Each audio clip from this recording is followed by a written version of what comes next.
नमस्कार, सीधे बांग्लादेश की राजधानी ढाका से आप सभी का स्वागत है। आपके साथ मैं हूं चित्रा त्रिपाठी। बांग्लादेश अपनी आजादी का 50वां जश्न मना रहा है और इस खास मौके पर यहां पर मुख्य अतिथि बनकर, मेहमान बनकर आए हुए हैं प्रधानमंत्री नरेंद्र मोदी। आज बड़े बड़े तमाम कार्यक्रमों में उन्होंने शिरकत की है। वॉर मेमोरियल जाकर यहां पर शहीद हुए सैनिकों को अपने श्रद्धा सुमन, श्रद्धांजलि अर्पित की, उनके बलिदान और शौर्य को याद किया। इसके अलावा प्रधानमंत्री आज शाम जब एक बड़े कार्यक्रम में शामिल हुए जिसमें शेख मुजीबुर रहमान, जो कि बांग्लादेश के पहले राष्ट्रपति थे, उनकी 100वीं जयंती के इस खास मौके पर उनके शौर्य को याद करते हुए उन्होंने कहा कि बांग्लादेश को बनाने में सबसे बड़ी भूमिका उनकी रही थी और इसी वजह से इस धरती से मैं उनको करता हूं नमन। प्रधानमंत्री नरेंद्र मोदी ने वक्ती वाहिनी के सैनिकों को भी, उनके शौर्य को भी नमन किया और इसी के साथ ही अपने आप को भी संबद्ध करते हुए ये कहा कि दरअसल बांग्लादेश की आजादी हिंदुस्तान को भी उतनी ही चाहिए थी जितनी कि बांग्लादेश के लोग उस वक्त महसूस कर रहे थे। उसको हिंदुस्तान भी उसी शिद्दत से महसूस कर रहा था। पीएम ने खुद को एसोसिएट भी किया और ये कहा कि जब मैं 20-22 साल का था तो मैंने भी सत्याग्रह किया था ताकि बांग्लादेश को आजाद किया जा सके। किस तरह से दोनों देशों के रिश्तों को आगे बढ़ाने की कोशिश आज प्रधानमंत्री नरेंद्र मोदी की ओर से इसी धरती पर की गई है, उसको बताती हुई शंखनाद में हमारी ये रिपोर्ट देखिए।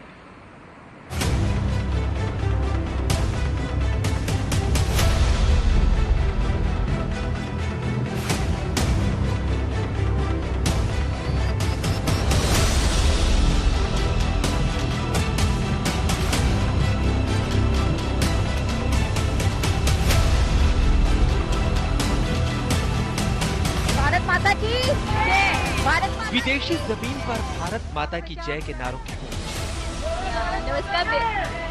ये उस जोश और उत्साह की झलक है जो प्रधानमंत्री नरेंद्र मोदी के बांग्लादेश दौरे को लेकर दिखाई दे रही है।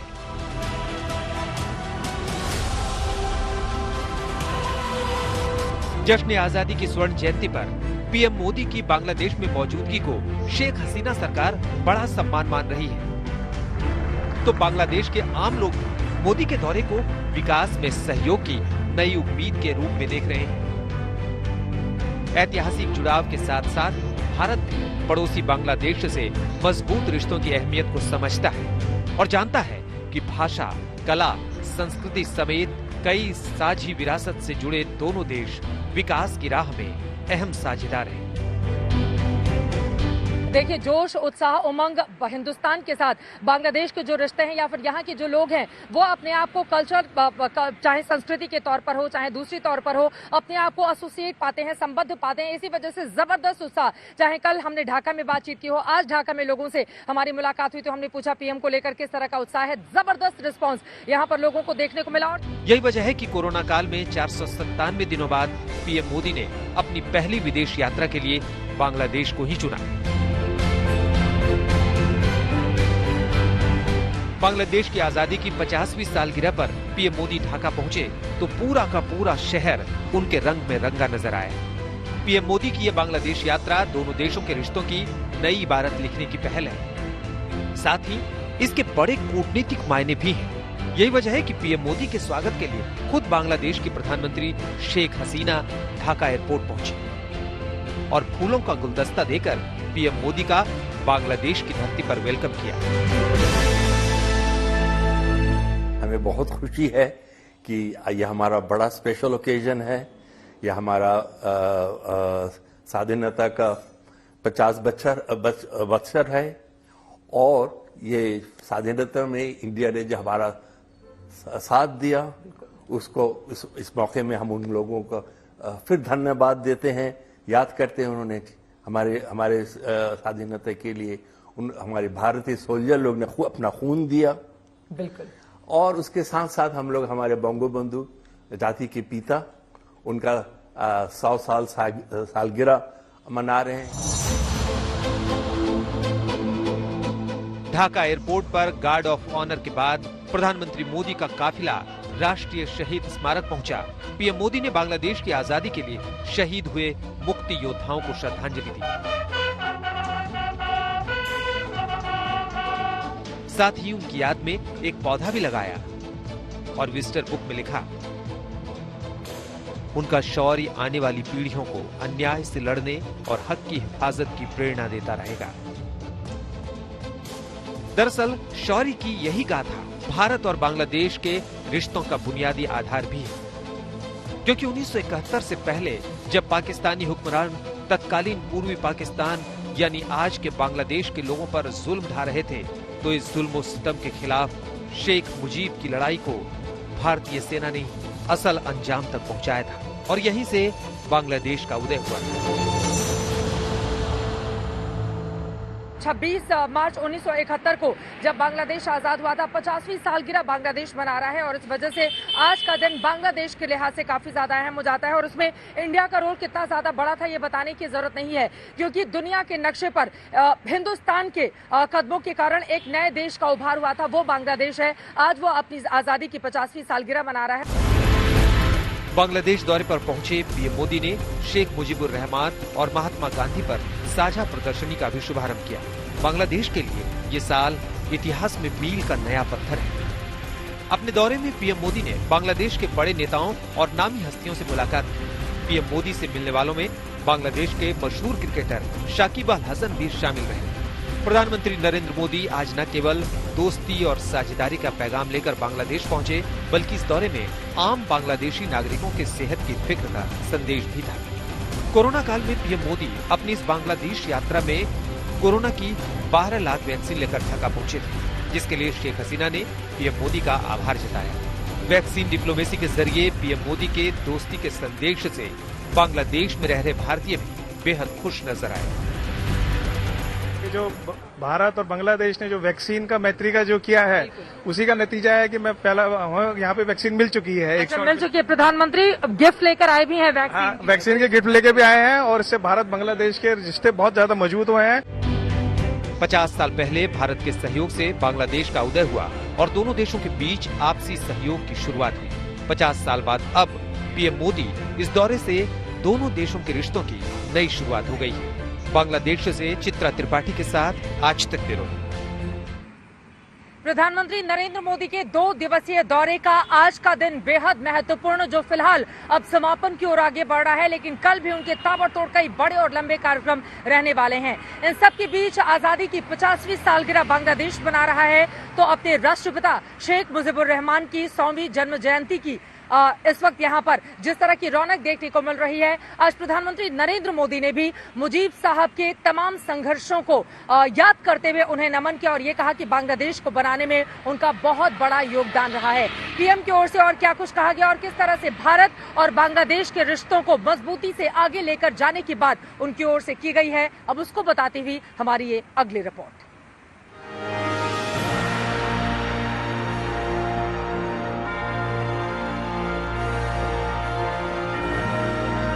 पूर्वी पाकिस्तान के बांग्लादेश बनने की कहानी जिसकी इबारत हिंदुस्तान ने लिखी, पाकिस्तान का एक हिस्सा जिसे दुनिया के नक्शे पर मुल्क का रूप दिया, उसी बांग्लादेश की आजादी का ये 50वां साल है। हिंदुस्तान और बांग्लादेश की दोस्ती का ये 50वां साल है। आज जब बांग्लादेश के राष्ट्रीय दिवस पर प्रधानमंत्री मोदी मेहमान बनकर पहुंचे, तो 1971 की जंग को भी याद किया गया। ब्लैक एंड व्हाइट तस्वीरों में आज रंग भरा हुआ था।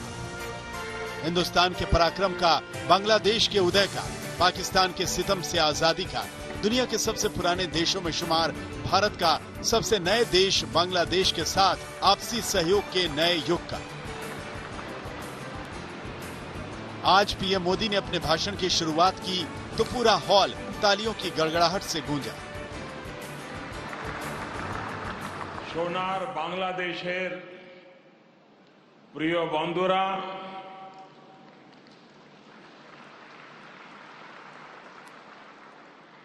आप सभी का ये स्नेह मेरे जीवन के अनमोल पलों में से एक है। पीएम मोदी ने बांग्लादेश के आंदोलन से खुद को जोड़ा और बताया कि कैसे वो भी बांग्लादेश की आजादी के संघर्ष का हिस्सा बने थे। बांग्लादेश की आजादी के लिए संघर्ष में, उस संघर्ष में शामिल होना मेरे जीवन के भी पहले आंदोलनों में से एक था। मेरी उम्र 20-22 साल रही होगी जब मैंने और मेरे कई साथियों ने बांग्लादेश के लोगों की आजादी के लिए सत्याग्रह किया था। बांग्लादेश की आजादी के समर्थन में तब मैंने गिरफ्तारी भी दी थी और जेल जाने का अवसर भी आया था। यानी बांग्लादेश की आजादी के लिए जितनी तड़प इधर थी उतनी ही तड़प उधर भी थी। बांग्लादेश की आजादी के 50 साल पूरे होने के खास मौके पर प्रधानमंत्री नरेंद्र मोदी ने आज यहां के लोगों को संबोधित किया। उनकी ओर से अपने पुराने दिनों को याद करते हुए कहा गया कि तब मेरी उम्र तकरीबन 20 से 22 साल के बीच थी जब बांग्लादेश की मुक्ति के लिए हमने सत्याग्रह किया था। मुझे जेल भी जाना पड़ा था, लेकिन वो मेरे प्रमुख आंदोलनों में से एक था। ढाका के मंच से पीएम मोदी ने दुनिया की 2 सबसे बड़ी समस्याओं का जिक्र भी किया। कोरोना और आतंकवाद के खिलाफ जंग में दोनों देशों के आपसी सहयोग की हुंकार भरी। कोरोना के इस कालखंड में भी दोनों देशों के बीच बेहतरीन तालमेल रहा है। हमने सार्क कोविड फंड की स्थापना में सहयोग किया, अपने ह्यूमन रिसोर्स की ट्रेनिंग में सहयोग किया। भारत को इस बात की बहुत खुशी है कि made in India vaccine Bangladesh के हमारे बहनों और भाइयों के काम आ रही है। हमारा विकास भी साझा है, हमारे लक्ष्य भी साझे हैं, हमारी चुनौतियां भी साझी हैं। हमें याद रखना है कि व्यापार और उद्योग में जहां हमारे लिए एक जैसी संभावनाएं हैं, तो आतंकवाद जैसे समान खतरे भी हैं। जो सोच और शक्तियां इस प्रकार की अमानवीय घटनाओं को अंजाम देती हैं, वो अब भी सक्रिय है। हमें उनसे सावधान भी रहना चाहिए और उनसे मुकाबला करने के लिए संगठित भी रहना होगा। कार्यक्रम के दौरान नरेंद्र मोदी ने शेख मुजीबुर रहमान को मरणोपरांत गांधी शांति पुरस्कार से सम्मानित किया। ढाका से चित्रा त्रिपाठी के साथ आज तक ब्यूरो। गांधी शांति पुरस्कार मरणोपरांत शेख मुजीबुर रहमान साहब को प्रदान किया गया और इस मौके पर गर्व की अनुभूति मुझे हुई, ये कहते हुए प्रधानमंत्री नरेंद्र मोदी आज इसी ढाका से नजर आए। मेरे पीछे जिस तरह के बड़े बड़े होर्डिंग्स आप देख रहे हैं ढाका की सड़कों पर, इसी तरह से प्रधानमंत्री नरेंद्र मोदी के वेलकम के लिए यहाँ की प्रधानमंत्री शेख हसीना के साथ उनके बड़े बड़े न सिर्फ कटआउट्स लगाए गए हैं, बल्कि जगह जगह भारत और बांग्लादेश के रिश्तों को लेकर भी अलग अलग कोटेशन लिखे गए हैं। लेकिन इन सब के बीच आपको बताते चले, एक तरफ यहां पर बांग्लादेश के लोगों का दिल जीतने की कोशिश प्रधानमंत्री नरेंद्र मोदी की ओर से कई बार बांग्ला भाषा बोलकर की गई, तो वहीं दूसरी तरफ प्रधानमंत्री नरेंद्र मोदी को अपने बीच पाकर यहां के जो भारतवंशी हैं वो भी काफी गदगद नजर आए। सालों साल से बांग्लादेश में रहने वाले भारतवंशियों से आज प्रधानमंत्री नरेंद्र मोदी ने मुलाकात की है, उनका हौसला बढ़ाया है और महिलाएं खासतौर से बड़ी तादाद में उनसे मिलने के लिए आई हुई थी। मुलाकात के बाद मैंने खुद उन लोगों से बातचीत की और उनकी ओर से कहा गया कि आज हमें ऐसा लगा बांग्लादेश में कि जैसे परिवार से ही कोई बड़ा सदस्य हमसे यहाँ पर मुलाकात करने के लिए आया हो।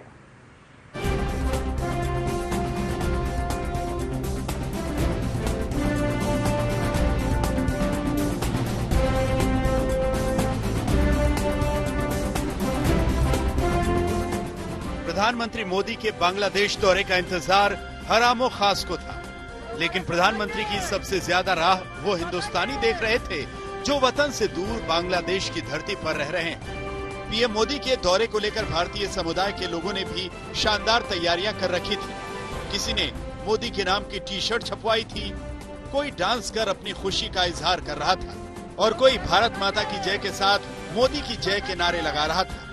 भारत माता की जय, मोदी की जय।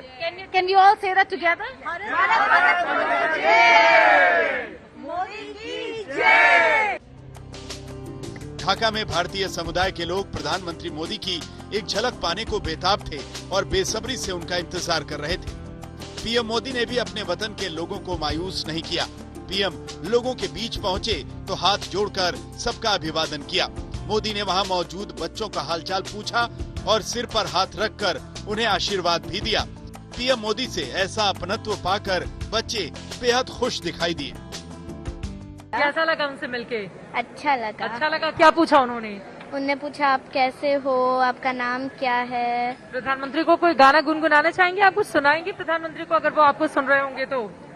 कैसा लगा उनसे मिलके? बहुत अच्छा। हाँ, क्या पूछा उन्होंने? उन्होंने नाम पूछा, कैसे हो ये पूछा। वहीं जिन परिवारों के बच्चों से पीएम मोदी ने बातचीत की, वो प्रधानमंत्री का ऐसा रूप देख गर्व से भर गए। मैं बहुत खुश हूँ कि मतलब पॉलिटिकली वो कितना स्ट्रांग है सबको पता है, बट वो he is just a very nice human being कि बच्चों से इतना क्लोजली मिले आके। पैंडेमिक में भी मतलब सोशल डिस्टेंसिंग के कारण हम लोग सोच रहे थे पास ही नहीं आएंगे, पर बच्चों से बहुत अच्छे से मिले। मतलब उन्होंने निराश नहीं किया? नहीं। रेड कारपेट से बाहर आके दोनों बच्चों को आशीर्वाद दिया, अच्छे से बात करी and they are so happy. विदेशी धरती पर अपने पीएम से यूं मुलाकात कई लोगों के लिए सपने जैसी थी और कुछ लोगों के लिए ये जीवन भर की याद जैसा बन गया।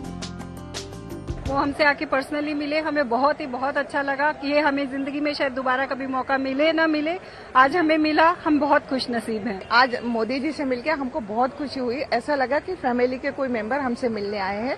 उन्होंने अपना रेड कारपेट छोड़ के कोरोना वायरस में भी वो हमसे आके मिले। ऐसा बहुत खुशी हुई। हमारा ड्रीम आज पूरा हो गया। ऐसा सपने की पूरे जैसा होना है। बिल्कुल एक सपना है और शायद कभी जिंदगी में ऐसा मौका भगवान करे दोबारा मिले, लेकिन ये बहुत ही अच्छा मौका था। प्रधानमंत्री से मुलाकात के लिए एक परिवार मोदी के नाम और तस्वीरों वाली टी शर्ट पहने हुए था।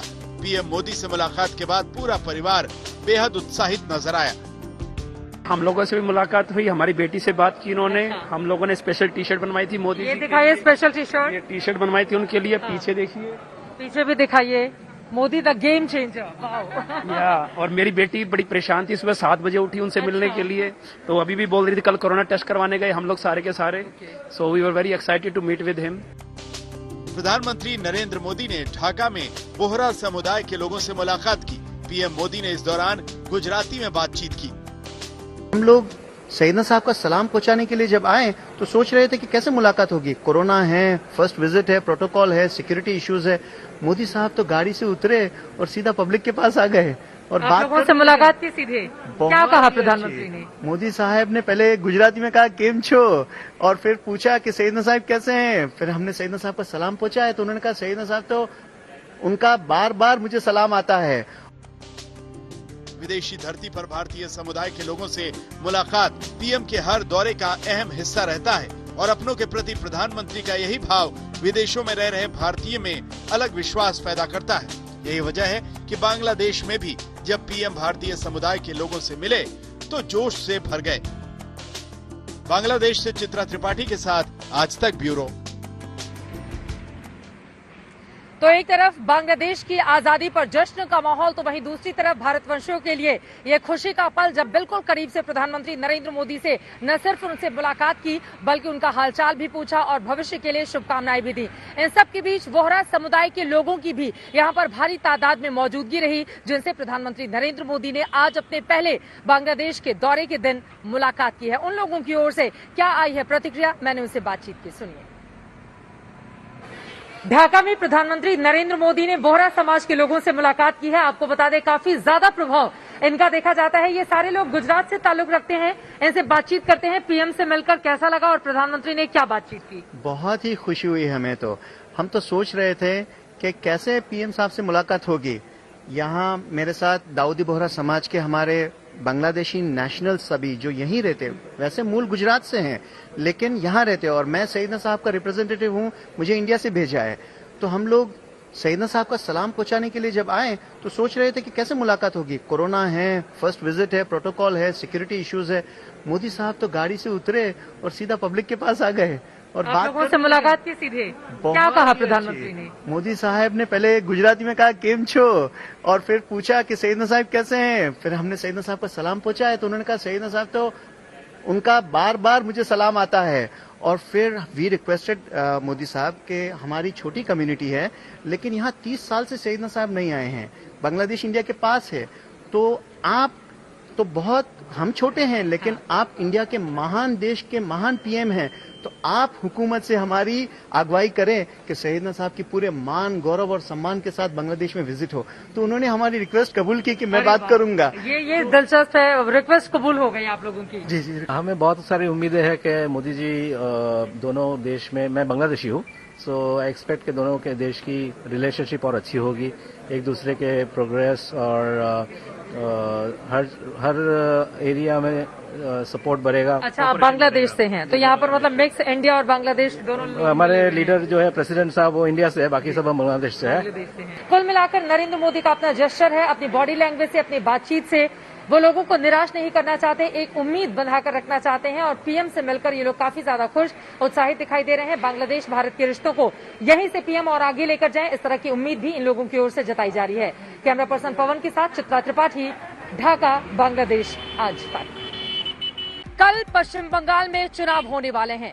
बांग्लादेश से पश्चिम बंगाल बिल्कुल सटा हुआ है। आपको बताते चले, बांग्लादेश में प्रधानमंत्री नरेंद्र मोदी का ये 2 दिवसीय कार्यक्रम, जिसमें कल का दिन काफी ज्यादा महत्वपूर्ण रहने वाला है, क्योंकि कल पीएम मोदी मतुआ समुदाय के संस्थापक हरिचंद ठाकुर के मंदिर जाकर उनको नमन करने वाले हैं और मतुआ समुदाय के लोगों से भी मुखातिब होंगे।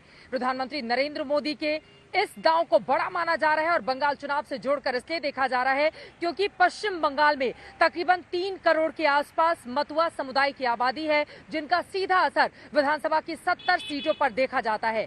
इसी वजह से कहा यह जा रहा है कि दरअसल मतुआ समुदाय को अपने संबोधन के दौरान प्रधानमंत्री नरेंद्र मोदी न सिर्फ बांग्लादेश में बल्कि पश्चिम बंगाल में भी एक बड़ा संदेश देंगे, क्योंकि कल ही पहले चरण की वोटिंग है। 5 जिलों की 30 सीटों पर वोट डाले जा रहे होंगे। देखिए,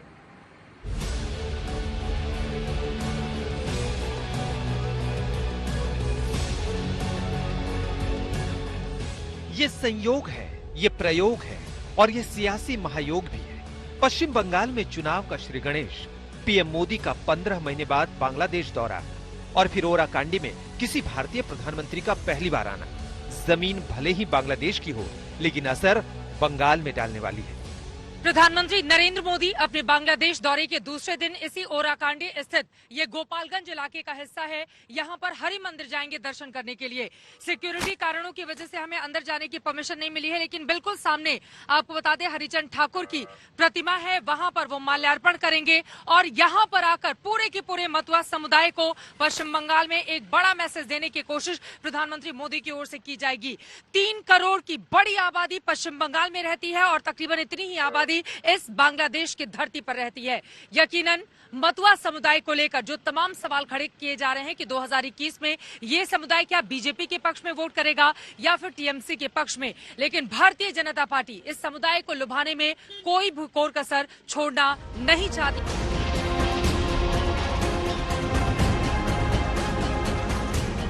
बांग्लादेश की राजधानी ढाका से 187 किलोमीटर दूर ओराकांडी।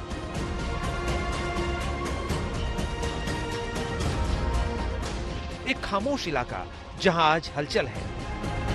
तैयारियां जोरों पर है, सुरक्षा इंतजामों को सख्त किया जा रहा है। इस ऐतिहासिक मंदिर को सजाया संवारा है क्योंकि कल यानी 27 मार्च को यहां पीएम मोदी आ रहे हैं। मतुआ समुदाय के लोग मूल रूप से पूर्वी पाकिस्तान यानी मौजूदा बांग्लादेश के रहने वाले माने जाते हैं। बंगाल के मतुआ समुदाय के लोग हरिचंद ठाकुर को भगवान का अवतार मानते हैं, जिनके मंदिर में पीएम मोदी कल माथा टेकने जाएंगे। हरिचंद ठाकुर को लोग भगवान का अवतार मानते हैं। मतुआ समुदाय की एक बहुत बड़ी आबादी अप्रैल महीने में इसी जगह पर आकर हरिचंद मंदिर में जाकर वहां पर पूजा अर्चना और दर्शन करती है। लेकिन मतुआ समुदाय वोट के लिहाज से भी काफी ज्यादा अहम हो जाता है, चाहे वो बांग्लादेश यानी कि मौजूदा ये जमीन हो या फिर सीमा के उस पार पश्चिम बंगाल का इलाका हो। आपको ये भी बताते चलें कि नमो शूद्र से ताल्लुक रखने वाले बेहद गरीब परिवार से हरिचंद ठाकुर आते थे, जिन्होंने वर्ण व्यवस्था के खिलाफ आवाज उठाई, उस भेदभाव को खत्म करने की कोशिश की। इसी वजह से ये समुदाय उन्हें अपना आराध्य देव मानने लगा। हरिचंद ठाकुर मतुआ महासंघ के संस्थापक थे। हरिचंद ठाकुर को मतुआ समुदाय में भगवान का दर्जा है। अछूत माने जाने वाले मतुआ समुदाय को हरिचंद ठाकुर ने संगठित किया। हरिचंद ठाकुर ने वैष्णव हिंदू समुदाय का गठन किया, जिसे मतुआ कहा जाता है। हरिचंद ठाकुर की पीढ़ियां आज भी बंगाल और बांग्लादेश दोनों जगहों पर है। ऐसे में पीएम मोदी के दौरे से वो बेहद खुश नजर आ रही हैं। हरिचंद ठाकुर के 6वें वंशज इस वक्त सुब्रतो ठाकुर हमारे साथ मौजूद हैं। आपको बता दें कि शांतनु ठाकुर जो कि बीजेपी के सांसद हैं, वो इनके कजिन हैं, यानी कि चचेरे भाई लगेंगे, और वो उस पार हैं यानी कि पश्चिम बंगाल में, और इस वक्त हम हैं बांग्लादेश में। प्रधानमंत्री का यहाँ पर क्या कार्यक्रम रहने वाला है, उसके बारे में बताइए जरा। আচ্ছা, আপনারা হয়তো অনেকেই জানতে পেরেছেন যে আমাদের দেশের সুবর্ণ জয়ন্তী উদযাপন উপলক্ষে মাননীয় প্রধানমন্ত্রী জননেত্রী শেখ হাসিনার আমন্ত্রণে ভারতের মাননীয় প্রধানমন্ত্রী নরেন্দ্র মোদীজি 26 তারিখে আসছেন স্বাধীনতা দিবসে, এবং উনি এসে পরবর্তী 27 তারিখে তার পরের দিন বঙ্গবন্ধুর জাতির জনকের সমাধিসৌধে উনি শ্রদ্ধা জানাবেন এবং তার অব্যাহতি পরেই ওড়াকান্দি ঠাকুর বাড়িতে উনি এসে হরিচাঁদ मंदिरे पूजा देवेन। कई सालों तक मतुआ समुदाय को नजरअंदाज किया गया। इस समुदाय के लोगों को अपने सम्मान की लड़ाई के लिए एक लंबा संघर्ष करना पड़ा। ऐसे में पीएम का दौरा यहाँ के लोगों के लिए एक अलग ही अहमियत रखता है। खुश है मोदी जी के आने से? हाँ, আমরা খুব খুশি। ভারতের প্রধানমন্ত্রী আসছে এখানে, আমরা এতে খুব আনন্দিত। कैसा लग रहा है इस पूरे इलाके में भारत का कोई प्रधानमंत्री पहली बार आएगा जो यहाँ पर पूजा अर्चना करेगा? আমরা সবাই অত্যন্ত আনন্দিত যে এই যে প্রথম মানে বাইরের কোনো রাষ্ট্রপ্রধান আমাদের বাংলাদেশে আসতেছে এবং তিনি আমাদের হরিচাঁদ মন্দিরে পূজা করবেন, এটা আমাদের কাছে অত্যন্ত আনন্দের এবং গর্বের। आनंद है, खुशी है आप लोगों को भी? অবশ্যই খুশি, যেহেতু সম্মানের দেশের একজন প্রধানমন্ত্রী এই প্রথম আমাদের দেশে আসতেছে এবং আমাদের হরিচাঁদ মন্দিরে পুজো দেবেন। बहरहाल कल पीएम का ओराकांडी का दौरा बेहद अहम है। पीएम मोदी का ये संयोग और प्रयोग बंगाल चुनाव पर कितना असर डालेगा, इसका फैसला मतुआ समुदाय को करना है। बांग्लादेश के ओराकांडी से चित्रा त्रिपाठी, आज तक। तो बांग्लादेश में कल मंदिर का कार्यक्रम है प्रधानमंत्री नरेंद्र मोदी का। वैसे पश्चिम बंगाल में आपको बताते चले मतुआ समुदाय का रोल चुनावों में काफी ज्यादा अहम हो जाता है। अनुसूचित जाति की तकरीबन 50% इनकी सिर्फ आबादी है, और यही कारण है कि हर एक पार्टियां इनको लुभाने में कोई कोर कसर छोड़ना नहीं चाहती। पश्चिम बंगाल के मुख्यमंत्री ने भी मतुआ समुदाय के लिए कई कदम उठाए थे, तो भारतीय जनता पार्टी भी लगातार इस समुदाय को अपने पाले में करने की कोशिश में लगी रही। यही कारण है कि 2019 इलेक्शन के दौरान फरवरी महीने में मतुआ माता वीणा पानी देवी से जाकर प्रधानमंत्री ने मुलाकात की थी और उनसे लिया था आशीर्वाद। मतुआ समुदाय का समीकरण क्या कहता है पश्चिम बंगाल के चुनाव को लेकर, अब जरा वो जानिए।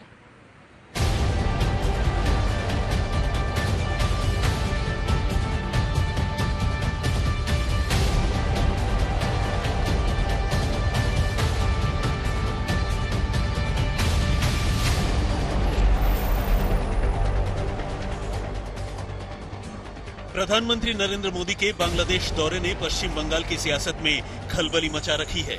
बंगाल के पहले चरण का चुनाव और पीएम मोदी का मतुआ समुदाय के तीर्थ स्थल का दौरा, भले ही दूरी दो मुल्कों की हो, लेकिन कनेक्शन सीधे मतुआ समाज की आस्था का है।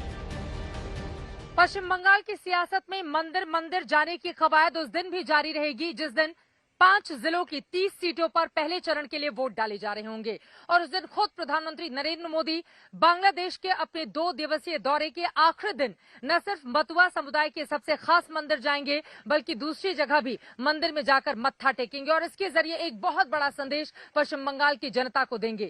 अब इसका असर कितना पड़ता है मतदाताओं पर, ये देखना काफी ज्यादा महत्वपूर्ण होगा। बंगाल में मतुआ समुदाय से जुड़ी एक बड़ी आबादी रहती है। ये राज्य की कुल अनुसूचित जाति का 5वां हिस्सा है। साल 2011 की जनगणना के मुताबिक बंगाल में अनुसूचित जाति 23.51% है।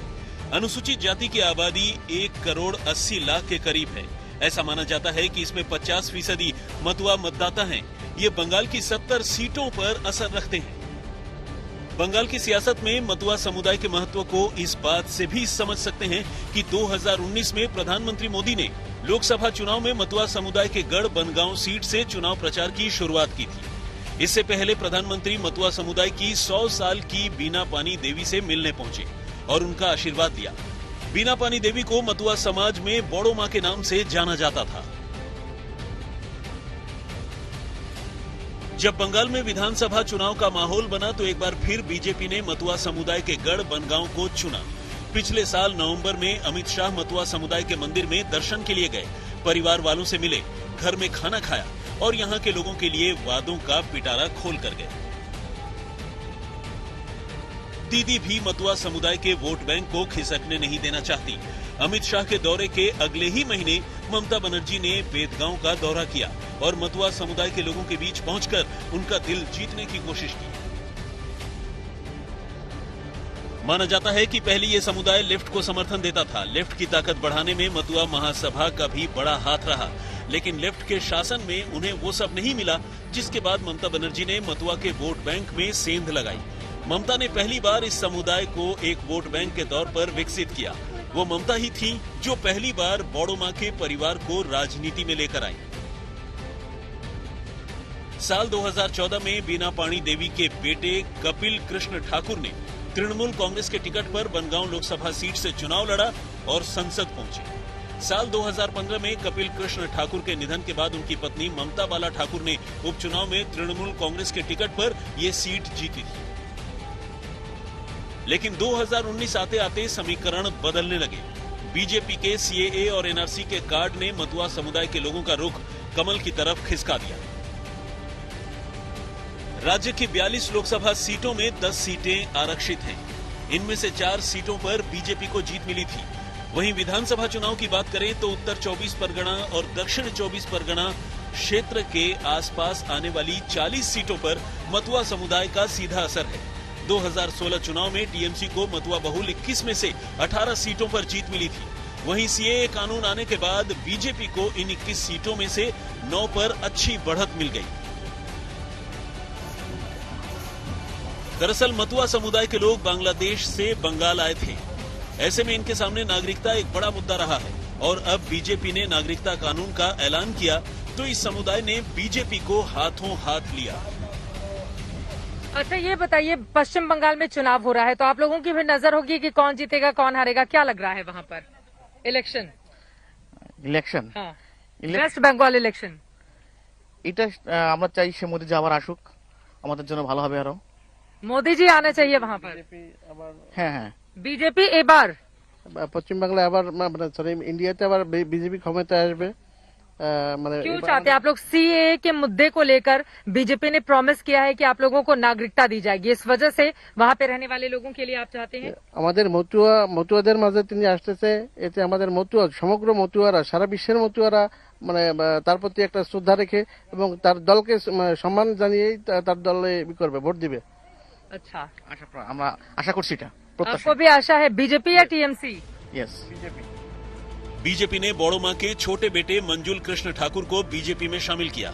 2019 में बीजेपी ने मंजुल कृष्ण ठाकुर के बेटे शांतनु ठाकुर को बनगांव से टिकट दिया और वो जीतकर सांसद बन गए। अब मोदी के बांग्लादेश दौरे पर सांसद शांतनु ठाकुर भी पीएम मोदी के साथ गए हुए हैं।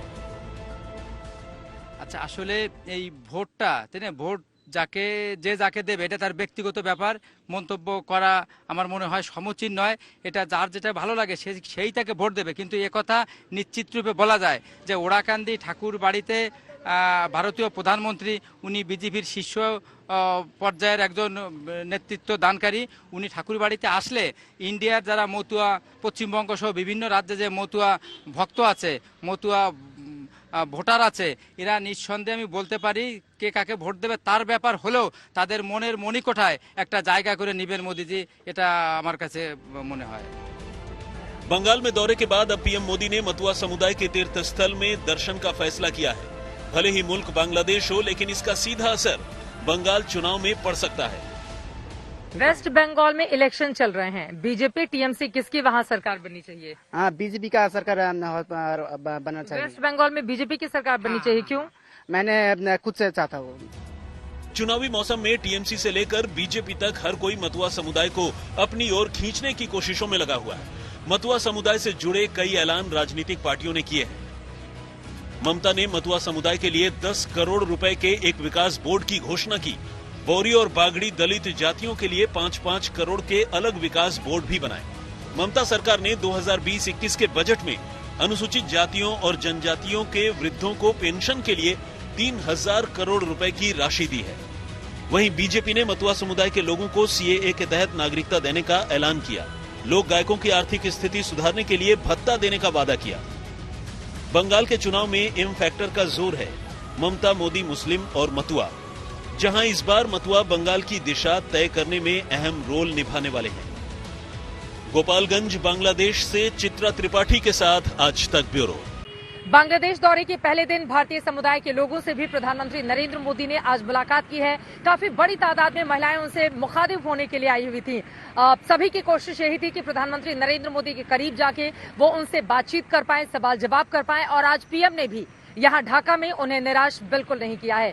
मैंने बातचीत की है बांग्लादेश में ढाका में रहने वाले भारतवंशियों से, जिनसे पीएम ने आज की है मुलाकात। सुनिए उनकी ओर से क्या रही आज के दिन को लेकर प्रतिक्रिया। ढाका में प्रधानमंत्री नरेंद्र मोदी ने भारतीय समुदाय के लोगों से मुलाकात की है। बड़ी तादाद में महिलाएं यहाँ पर उनसे मिलने के लिए आई थी। सभी के चेहरे इस वक्त खिले हुए हैं। पूछते हैं कि आप कहाँ से हैं हिंदुस्तान से? और क्या मैं राजस्थान से हूँ और यहाँ मोदी जी को देखने आए थे, मिलने आए थे। वो हमसे आके पर्सनली मिले, हमें बहुत अच्छा लगा कि ये हमें जिंदगी में शायद दोबारा कभी मौका मिले ना मिले, आज हमें मिला। हम बहुत खुश नसीब हैं। आप कितनी खुश हैं? कहाँ की रहने वाली हैं? मैं महाराष्ट्र की रहने वाली हूँ, मुंबई से हूँ, और मैं अर्चना रघुवंशी। आज मोदी जी से मिलकर हमको बहुत खुशी हुई। ऐसा लगा कि फैमिली के कोई मेंबर हमसे मिलने आए हैं। उन्होंने अपना रेड कार्पेट छोड़ के कोरोना वायरस में भी वो हमसे आके मिले। ऐसा बहुत खुशी हुई। हमारा ड्रीम आज पूरा हो गया। ऐसा सपने की पूरे जैसा होना है। बिल्कुल एक सपना है और शायद कभी जिंदगी में ऐसा मौका भगवान करे दोबारा मिले, लेकिन ये बहुत ही अच्छा मौका था। मैं उत्तराखंड से हूँ और बहुत ही आनंद का दिन है आज हम सबके लिए। सो भारत माता की जय, भारत माता की जय। आपसे क्या मुलाकात हुई? नमस्कार, मेरा नाम सारुका तिवारी है, मैं झारखंड से हूँ और इतने पास से मिला जो सपने की तरह था। बहुत अच्छा लगा उनसे मिलकर, हम सबको बहुत अच्छा लगा। और देखिए महिलाओं का सपना ज्यादा ही पूरा होता है। प्रधानमंत्री को खूब वोट भी पड़ते हैं महिलाओं के, और यहाँ पर इन लोगों के चेहरे भी खिले हुए हैं उनसे मुलाकात करने के लिए बात। और एक मिनी इंडिया आप देखेंगे ढाका में रहता है, यानी कि कोई उत्तराखंड से है, कोई झारखंड से है, कोई दक्षिण भारत से। मैम आप कहाँ से हैं? I am from Tamil Nadu. I am Hema Malini. It's great. Hema Malini है एक हेमा मालिनी हमारे वहाँ है, एक यहाँ पर मुलाकात Thank you, ma'am. It's a great privilege to meet the Mr. Modi ji here and seeing him nearby and greeting him. It's really a lifetime experience for all of us. मैं उत्तराखंड से हूँ और ये जो भारत और बांग्लादेश ने जो वैक्सीन का मैत्री का जो किया है, उसी का नतीजा है कि मैं पहला यहाँ पे वैक्सीन मिल चुकी है। मिल चुकी है। प्रधानमंत्री गिफ्ट लेकर आए भी हैं वैक्सीन। वैक्सीन के गिफ्ट लेकर भी आए हैं और इससे भारत बांग्लादेश के रिश्ते बहुत ज्यादा मजबूत हुए हैं। भारतीय समुदाय के ये लोग जो बांग्लादेश में सालों से रह रहे हैं, ये काफी ज्यादा खुश और उत्साहित दिखाई दे रहे हैं और इनको पूरी उम्मीद है कि प्रधानमंत्री नरेंद्र मोदी हिंदुस्तान और बांग्लादेश के रिश्ते को और ऊंचाइयों तक लेकर जाएंगे। कैमरा पर्सन पवन के साथ चित्रा त्रिपाठी, ढाका, आज तक।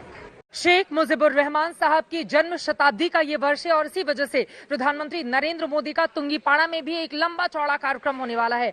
आपको बता दें प्रथम राष्ट्रपति बांग्लादेश के जिनका ये घर है, यहाँ पर उनकी तमाम यादों को संजो कर रखा गया है और यहाँ पर भी पीएम मोदी आएंगे एक कार्यक्रम में शामिल होने के लिए, उनकी यादों को देखने के लिए। ये दूसरा हिस्सा आपको बता दें अंदर मजार है, जबकि बाहर जितने भी लोग आते हैं यहाँ पर उनको अपनी श्रद्धांजलि, श्रद्धा सुमन अर्पित करते हैं। और यहाँ पर आप देखेंगे सुरक्षा के भी किस तरह के इंतजाम किए गए हैं। बांग्लादेश आर्मी के तमाम जवान यहाँ पर लगातार नजर रखे हुए हैं। चप्पे चप्पे की सुरक्षा भी यहाँ पर बढ़ा दी गई है। यकीनन प्रधानमंत्री मोदी की सुरक्षा से किसी भी तरह का कोई कॉम्प्रोमाइज नहीं होना। और यहाँ पर चूंकि उनकी जन्म शताब्दी का कार्यक्रम भी लगातार चल रहा है, इसके मद्देनजर भी सिक्योरिटी के पुख्ता इंतजाम है।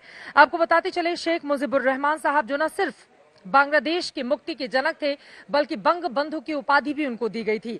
1971 में बांग्लादेश आजाद हुआ। उसके बाद सैनिक तख्ता पलट के बाद 15 अगस्त 1975 को उनकी हत्या कर दी जाती है, जिसके बाद शेख हसीना जो उस समय जर्मनी में थी, वो सीधे दिल्ली पहुंचती है, हिंदुस्तान, वहां पर रहती हैं और 1981 में बांग्लादेश में आकर फिर उनकी सत्ता को संभालती हैं और उसके बाद आगे बढ़ती हुई चली जाती हैं।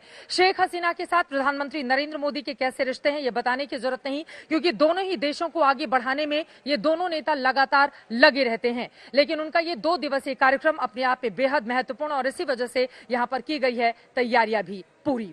आगे क्या होता है इस पर रहेगी आज तक की नजर। कैमरा पर्सन पवन के साथ चित्रा त्रिपाठी, बांग्लादेश आज तक। प्रधानमंत्री नरेंद्र मोदी के बांग्लादेश दौरे का क्या है महत्व?